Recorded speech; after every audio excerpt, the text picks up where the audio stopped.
What's up guys, welcome to Munchkins Gaming, where we take your gaming to the next level. This is Munchkins logging in to bring you another Dissidia Final Fantasy Opera Omnia video, and welcome back to another Should You Pull video where I give you my opinions of upcoming banners coming to Dissidia Opera Omnia. In this video we are going to be taking a look at Alphinaud'S Lost Chapter banner, which you will have the chance to get his EX weapon alongside with Ida's EX weapon as well. Of course, you can get both their 15 and 35 CP on this banner, and the third wheel for this one is going to be Celeste, which you can grab her 15 and 35 CP weapon. Now, as always, before we start this video, like and subscribe if you haven't already. It does help my channel, guys, and I really do appreciate all the support that you guys give me. And before we get into the video, one last thing for me is, I know I've introduced like goals previously in my previous videos, and I seem to keep on forgetting to actually implement it. So I'm gonna try my best to actually implement like goals for my videos, and it just shows me how much you guys appreciate these videos and how much you like Should You Pull videos. So for this video, I think we should go to 150 likes. I can see from my list, like usually I hit about 100 likes on my Should You Pull videos, so I think it's okay to step it up a little bit to 150 likes. So make sure you hit that like button, and let's start this video. Okay guys, we'll start this video off with Ida's EX weapon called the Sudarshana Chakra. I hope I pronounced that right. Final Fantasy pronunciation. Anyway, this gives her the EX ability called Tornado Kick, which is a 4-hit melee brave plus HP attack, and then followed up by a melee brave attack plus HP attack. Now the stolen brave can overflow to up to 180% of her max brave. This also gives her the Snap Punch plus, and when you're using this, it gives her the Grease Lightning effect. This will have a 1 stack limit, and while Grease Lightning is at 1, this raises her attack by 20% and will give her access to the plus variant of Tornado Kick. This basically increases the brave potency by 100% and increasing the stolen brave by 20%. This will also consume that 1 Grease Lightning buff. Now this will have a slightly faster recast speed, and at 1 out of 3 this will increase the brave damage dealt. At 2 out of 3 increases the recast speed of Tornado Kick, and at 3 out of 3 raising her max brave and attack by 20%. Okay guys, if you ended up liking Ida's kit previously and you want to realize her weapon, she gets quite a few things with her realization. At 0 out of 3 she gets quite a few things even though her Grease Lightning is at 0 stack. So that the attack increase of 20% previously when she has 1 stack of Grease Lightning is now applied even though she has 0. And when her Grease Lightning is 0, she still restores Brave by 120% of her initial Brave, and raises her initial Brave by 80%, increases the stolen Brave overflow limit by 20%, and increasing the Brave gain with own abilities by 20%. This also extends the duration of granted buffs and inflicted debuffs by 3 turns. Now when she's using Tornado Kick or the plus variant, the Brave attack before the first HP attack now becomes an AoE brave attack, and increasing the potency for both the normal Tornado Kick and the plus variant, 130% for the normal one and 90% for the plus variant respectively. This also increases her own brave by 20% of the HP damage dealt after the first attack. Now at 1 out of 3 limit break, this will increase her attack and max brave by 60%, and at 2 out of 3 this will increase the recast speed of Tornado Kick by 10%, and when the quest starts she will have 5 turns of 60% attack up, 60% speed up, and a 40% max brave up. This also increases the special effects of Grease Lightning by 1. Now finally, at 3 out of 3, when you're using Tornado Kick or the plus variant, it now becomes a 6-hit AoE melee brave plus HP attack, followed up by a 6-hit melee brave plus HP attack. The potency will have increased once again. For the normal one it's 60%, for the plus variant it's 120%.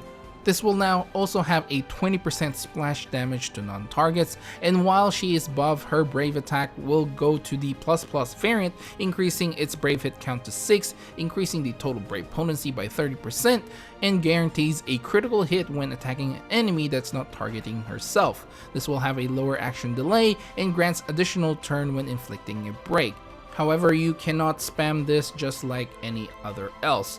This will also give you access to the plus variant of her Snap Punch after use, which is what she normally has. This will also give her the HP attack ++, increases her own Brave by 70% of her attack before she attacks, a 2-hit melee Brave plus HP attack. The total Brave potency will be increased by 40%, and the stolen Brave can overflow up to 120%, and this actually will still guarantee a critical hit when attacking an enemy that's not targeting herself. Can't speak right now, and this still has a lower action delay, and again, this will grant additional turn when inflicting a break. However, you cannot keep re-breaking and keep getting extra turns. This will also give you access to the plus variant to her Snap Punch Plus. Now, the bonus sphere for this one is going to be Sneak Power. When attacking an enemy not targeting herself, this increases the Brave damage dealt by 10%. Okay guys, after hearing all this information regarding Ida's EX Plus, how much ingots should you be investing on Ida if you really like Ida and want to use her moving forward? Now, in my opinion, you can really get away with 2 out of 3 with her, but I really suggest going 3 out of 3. Now, the 2 out of 3 argument really relies on the increase of the recast speed of Tornado Kick. Now, this EX already is a very fast EX recharge, and adding another 10% increase in that recast speed, this will just be really fast in reloading, and that means you're already saving a lot of your abilities for other things. That means more damage, and longevity wise, she's gonna be okay. But the reason why I really like 3 out of 3 is the big improvement for both her Brave Attack Plus and her HP Attack Plus. Now, to me, honestly, and probably for a lot of you guys, it's gonna be the HP Attack Plus, which is going to be making the biggest difference. This will now increase her own Brave by 70% and will deal that 2-hit melee Brave plus HP attack. This will have an overflow, and the thing is, if you break an enemy with this one, she gets an extra turn, which is really amazing, and this doesn't add to the turn count as well. Now, obviously, the great thing about going 3 out of 3 is going to be the extra 6-hit melee Brave attack plus HP attack that you actually get after the first HP attack. Now, previously it was only 1 melee Brave attack, but now it's a 6-hit melee Brave attack instead of just the 1. So that means you're capping more on your Brave. That means more damage, and that's what Ida does. And the other great thing is the extra, I should say, 20% splash damage that it gets. It's not a lot, but it is nice to have extra splash damage every now and again. Okay guys, now let's move on to Alphinaud'S EX weapon, which is a new EX coming to the global version of the game.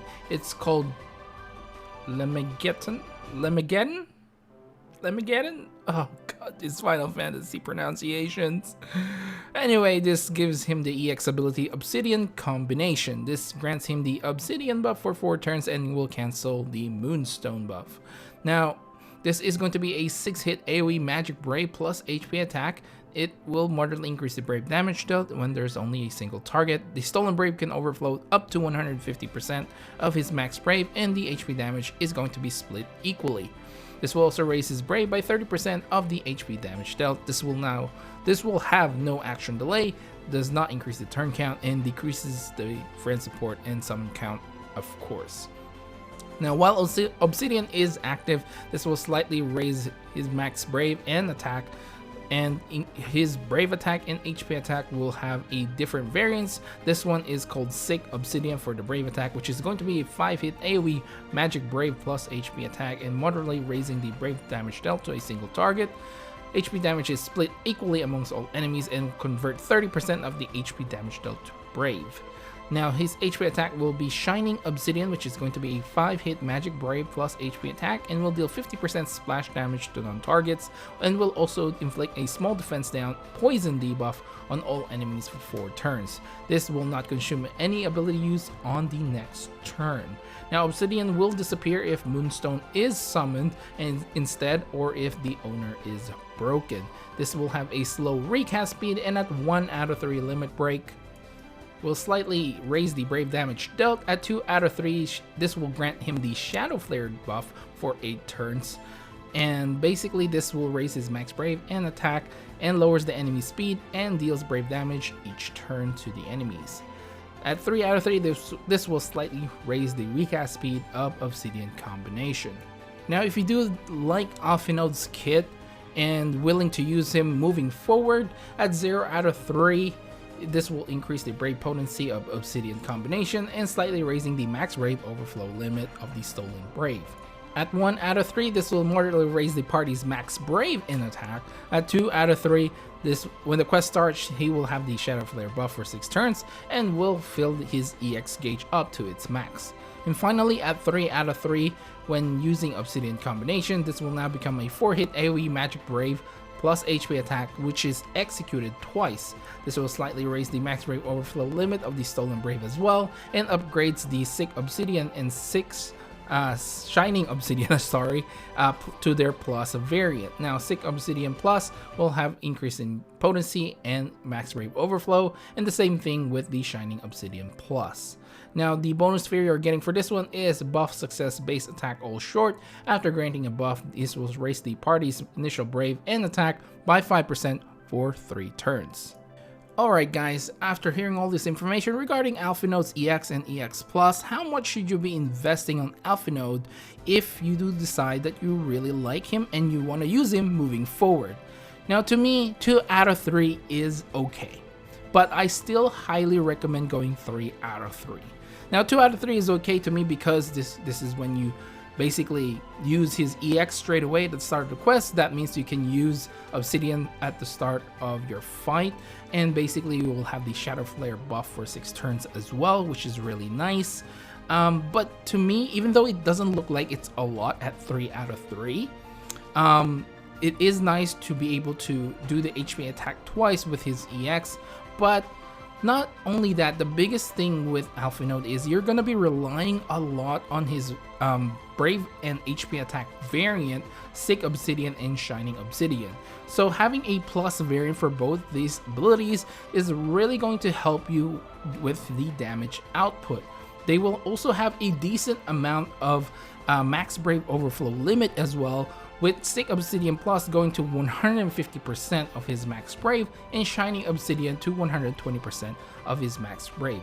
This is basically replacing a lot of his abilities, well, for the most part, with just his brave and HP attack. So it's actually pretty nice and probably really essential if you really like Alphinaud and want to use him moving forward. But like I said, 2 out of 3 is okay, but you're going to be relying a lot more on his other abilities as well, because basically once you have Obsidian up, you don't really want to summon Moonstone unless you want more of a defensive stance for Alphinaud for your entire team. Now to me, Obsidian is going to be the more offensive orientated and I think the more used summon for Alphinaud. So basically one of his abilities is already not reliable, I would say. I wouldn't say not reliable, but probably not as essential. That means you can't really use it. You're barred from using it unless the situation demands it. So you're gonna be relying a lot on these Sick Obsidian Plus and Shining Obsidian Plus, and I really think it's really worth going 3 out of 3 for them because they're basically replacing Alphinaud'S abilities. So guys, we're finally at the end of this video and one question remains: should you pull? Now to me, honestly, probably not really. I just feel like, you know, the next banner that's coming up is going to be the banner.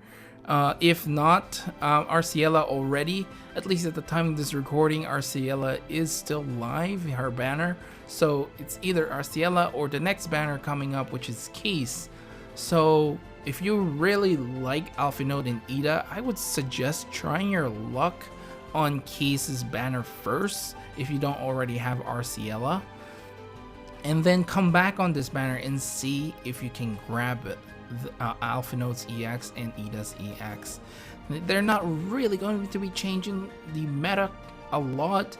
I think Ida could be one of the more underrated characters. I just feel like with the fast recast speed of her EX ability, she's well worth it. I already have her EX as well, so that means to me this banner isn't as enticing as the other banners. Like for Case, for example, I don't have Zidane's EX yet, so if I do get it from there, it's more enticing for me because there's two EX weapon I don't have on that banner. I may use tickets on this, and as you guys will see on my pull videos, I'll probably invest like 20 or 30 tickets depending on how I feel about the banner at that point in time. But to me, this is probably not the banner to invest in unless they are your favorite characters. They are still going to be very viable for chaos fights, and like I said, I feel like Ida is gonna be underrated overall. I think with her fast recharge, she's very useful. Alphinaud will have two different stances, an offensive one and a defensive one, so he's a little bit more flexible as well, just like Arciela, where she has a more, I suppose, this like a dispeller plus a debuffer stance, where Alphinaud is more defensive and offensive. I guess the same you can really compare the two of them, because Alphinaud will also be able to apply some debuffs with Shining Obsidian. So to me, this is an okay banner, but I wouldn't go out of my way to invest a lot of gems on this banner. Anyway guys, those are my thoughts for this banner. Let me know what your thoughts are down in the comments below. Remember to click like and subscribe once again if you haven't already. Remember guys, we're going for 150 likes on this video. That is going to be our goal, and I'll try to keep remembering to set goals for my videos, and hopefully we do reach them. If we do reach them, I may think about releasing a day earlier with when it comes to my Should You Pull videos if we keep reaching them. So we'll see how it goes. I'll try to feel it out. Of course, I have to manage my time as well. I make these videos on my days off, and it feels like I don't really have any more days off at all. This is like a second job already. But in any case, remember to click that bell button as well if you don't want to miss anything, and of course follow me on Facebook and on Twitter at Munchkins Gaming. This is Munchkins logging off. Thank you very much for watching, and I'll see you guys in the next level.